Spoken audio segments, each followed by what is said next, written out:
Hello అండి, welcome back to our channel. ఈ video నచ్చితే ఒక లైక్ చేసి సబ్స్క్రైబ్ చేయండి. ఇప్పటి వరకు egg fried rice, chicken fried rice ఇలాంటి చాలా ఫ్రైడ్ రైస్లు తిన్నారు. ఆవకాయ ఫ్రైడ్ రైస్ ఎప్పుడైనా తిన్నారా? అయ్యో తినలేదా? మీరు మంచి టేస్ట్ మిస్ అయిపోయారండి. అయితే ఇది ఎలానో తినలేని వాళ్ళకు నేను చూపిస్తాను. తినవాళ్ళు ఎవరైనా ఉంటే ఆ టేస్ట్ని మళ్ళీ మళ్ళీ గుర్తు చేసుకోండి. ఇది ఒక్కసారి తిన్నారంటే మాత్రం మళ్ళీ మళ్ళీ ఇదే రైస్ చేసుకుంటారు. అందరింట్లో ఆవకాయ ఎగ్ ఎప్పుడు కామన్గా ఉండేదే కదా. ఇప్పుడు దాంతో ఎలా చక్క చేసుకోవాలో నేను చూపిస్తాను. ఇప్పుడు ప్యాన్ పెట్టి ముందు ఆవకాయ పచ్చడి అండి. ఇది పాతదైనా కొత్తదైనా ఇప్పుడు సీజన్ కాబట్టి అందరి ఇంట్లో ఉంటుంది. నేను ఒకరి కోసం ఒక ఎగ్ చేశాను. ఇప్పుడు ఆయిల్ పెట్టి మంచిగా ఎగ్ బ్రేక్ చేసి దాంట్లో వేసుకొని ఒక్కసారి అట్లా కలిపేసేయండి. ఇలా మనం వేయగానే బీట్ చేస్తే అంట ఎక్కువ ఫ్లఫీగా వస్తుందంట అండి ఎగ్. నేను ఎక్కడ విన్నా, కానీ అప్పటి నుంచి నేను ట్రై చేసినా ఎప్పుడు చూసినా అలాగే వస్తుంది. ఇలా మనకి వేయగానే ఒక 2 మినిట్స్ వరకు అలా మంచిగా కలిపేసి ఒక 2 మినిట్స్ గ్యాప్ ఇచ్చేసేయండి.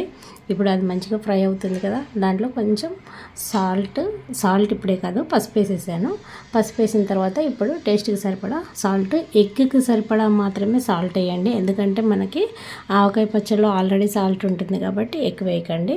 ఇప్పుడు ఎగ్కి సరిపడా సాల్ట్ వేసేసేయండి. అది కూడా ఫ్రై అయ్యాక అబ్బా ఎంత బాగుందో కదా, ఆవకాయ పచ్చడి వేసేసేయండి. మీరు టేస్ట్కి తగ్గట్టు వేసుకోండి. కారం ఎక్కువ తినేవాళ్ళు ఇంకో పీస్ ఎక్కువ వేసుకోండి. నేను ఒక్కరికి క్వాంటిటీ చేస్తున్నా కాబట్టి ఒక 2 పీసెస్ వేసుకొని అది మొత్తం ఎగ్కి పట్టేలాగా కలిపేసి ఆవకాయ పచ్చడి ఇప్పుడు ముందుగా ఉడకబెట్టుకున్న అన్నాన్ని కూడా వేసేసా. ఇది మంచిగా అన్నానికి పట్టేలాగా కలిపేసేయండి. కలుపుతుంటేనే మీకు ఒక మంచి అరోమా వస్తుందండి. మళ్ళీ మళ్ళీ తినాలనిపిస్తుంది.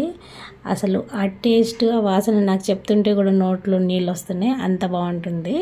ఒకసారి మీరు మాత్రం ఖచ్చితంగా ట్రై చేయాల్సిన రెసిపీ.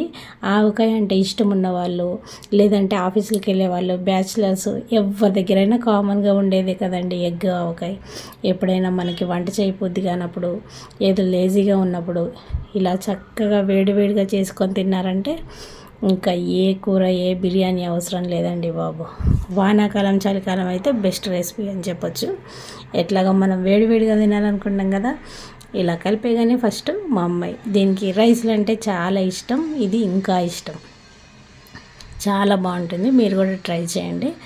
మరి అన్నీ చేశాక మనం చేసిన వాళ్ళని తినేయాలి కదా, ఫస్ట్ తినేద్దాం. అబ్బా ఎంత బాగుందో చెప్పలేనంటే. ఆవకాయ పచ్చడి అంటే ఇష్టం ఉన్న వాళ్ళు మాత్రం చాలా ఎంజాయ్ చేస్తారు ఈ రెసిపీ అయితే. అలా మధ్య మధ్యలో ఆవకాయ ముక్క కొరుకుతూ తింటూ ఉంటే స్వర్గం కనబడుతుంది అనమాట. మరి ఇంకెందుకు ఆలస్యం? నన్ను చూస్తూ మీకు నోట్లో నోళ్ళు ఏరుతున్నాయా? ఇంకెందుకు మరి, మీరు కూడా రెడీ చేసుకొని తినేయండి. ఎలా ఉందో కామెంట్ చేయండి. నచ్చితే మాత్రం లైక్ చేసి సబ్స్క్రైబ్ చేయండి. మీ ఫ్రెండ్స్, రిలేటివ్స్ ఈ రెసిపీ షేర్ చేయండి. అలా కొత్త వాళ్ళు అయితే నచ్చితే మాత్రం సబ్స్క్రైబ్ చేయడం అసలు మర్చిపోకండి. కామెంట్ కూడా చేయండి.